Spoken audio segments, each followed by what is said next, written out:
ಸ್ವಲ್ಪ ನೆಗ್ಲೆಕ್ಟ್ ಮಾಡಿದರೂ ಕೂಡ ಈ ರೀತಿ ಒಳ್ಳೆ ಶಿಡ್ಜು ಬ್ರೀಡ್ಗೆ ಈ ಅವತಾರ ಆಗ್ತದೆ ನೋಡ್ರಿ. ಜಡೆಗಟ್ಟಿರೋ ಕೂದಲು, ಒಳಗಡೆ ದೊಡ್ಡ ದೊಡ್ಡ ಹುಳಗಳ ಮರಿಗಳ ತತ್ತಿಗಳು ಕರ ಕರ ಕರ ಅಂತ ಕೆರ್ಕೊಂಡು ಒಳಗೆ ಬ್ಲಡ್ ಆಗಿರೋದು ನೀವು ನೋಡ್ಬೋದು ಯಾವ ಪರಿಸ್ಥಿತಿ ಆಗಿದೆ ಅಂತ.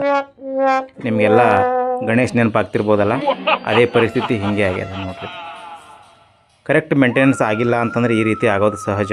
ಅದಕ್ಕಾಗಿ ಕರೆಕ್ಟಾಗಿ ಗ್ರೂಮಿಂಗ್ ಮಾಡ್ಕೊತ ಹೋದರೆ ಏನಾಗೋದಿಲ್ಲ. ಶಹಾಪುರಿಂದ ಒಂದು ಇಂಥದ್ದೇ ಶಿಡ್ಜು ಬಂದಿತ್ತು.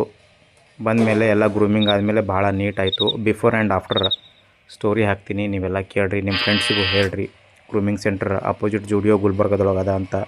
ಲೈಕ್ ಮಾಡಿರಿ, ಶೇರ್ ಮಾಡಿರಿ, ಸಬ್ಸ್ಕ್ರೈಬ್ ಮಾಡಿರಿ ಅಂತ ಹೇಳ್ತಾ thank you very much. Story ಹಾಕ್ತೀನಿ ನಾನು ಯಾವ್ಯಾವ ಕಂಡೀಷನಲ್ಲಿತ್ತು ಹೆಂಗೆ ಅಂತ.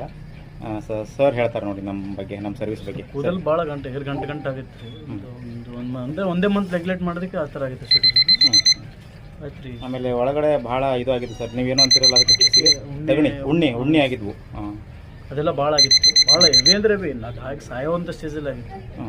ಸರ್ ಏನೇ ಕರೆಕ್ಟ್ ಮಾಡಿದ್ರೆ ನಮ್ಮ ಫ್ರೆಂಡ್ ಹೇಳಿದ್ರು ಗುಲ್ಬರ್ಗ ಪೇಂಟಲ್ಲಿ ಜೋಡಿ ಎದುರುಗಡೆ. ಸರ್ವಿಸ್ ಎಲ್ಲ ಹೆಂಗೆ ಅನ್ನಿಸ್ತು ಸರ್? ಚಲೋ, 5 out of 5, 10 out of 10. Sir thank you.